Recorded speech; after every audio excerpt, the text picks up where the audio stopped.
আজকের রেসিপি মাছের ডিমের টক ঝাল চচ্চড়ি। দেখো, প্রথমে নুন হলুদ মেখে আমি মাছের ডিমটাকে ভালো করে মেখে নেব। আর মাখার সময় হাতে যে পর্দাটা সুতোর মতন বাঁধবে, এটা আমি তুলে ফেলে দেব।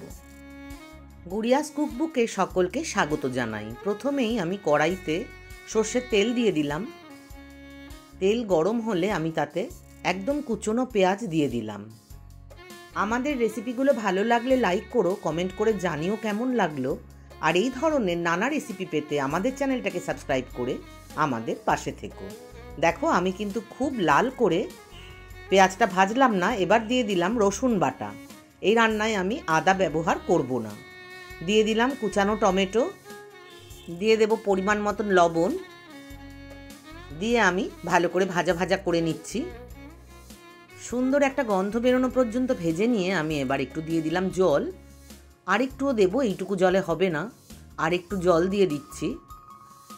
এবার আমি দিয়ে দেব আমি যে মশলাগুলো ব্যবহার করব। এখানে আমি ব্যবহার করব লঙ্কার গুঁড়ো আর ধনের গুঁড়ো, সেটা দিয়ে দেব।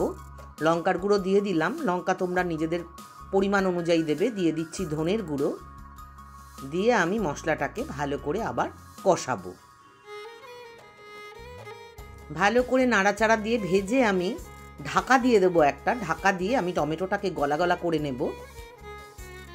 দেখো, ঢাকা খুলে এবার টমেটোটাকে আমি মিশিয়ে দেব পেঁয়াজ রসুনের পেস্টের সাথে। এবার দিয়ে দিচ্ছি সামান্য সাদা তেল।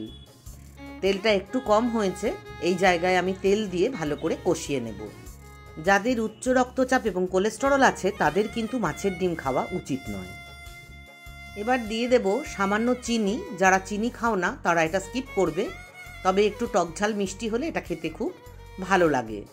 দেখো, আমি ভালো করে ভেজে নিচ্ছি যাতে মশলা আর তেল আলাদা হয়ে যায়। তারপরে আমি দিয়ে দেব জল। জলটা এখানে বুঝে দিতে হবে, কারণ এটা শুকনো হবে।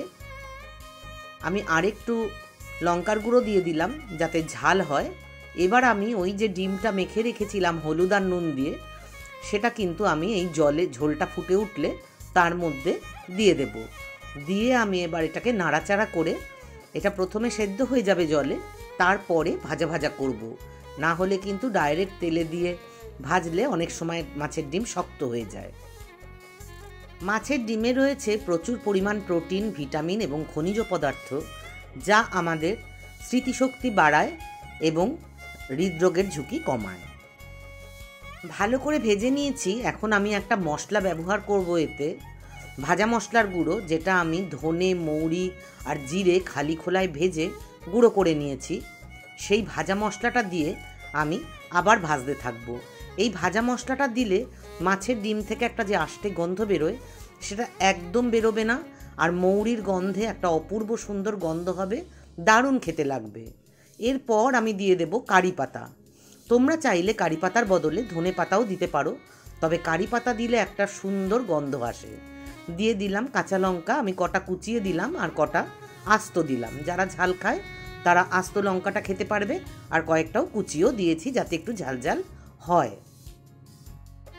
এবার আমি দিয়ে দেব গন্ধরাজ লেবুর রস। টক ঝাল মিষ্টিটা যে যার মুখের স্বাদ অনুযায়ী দেবে।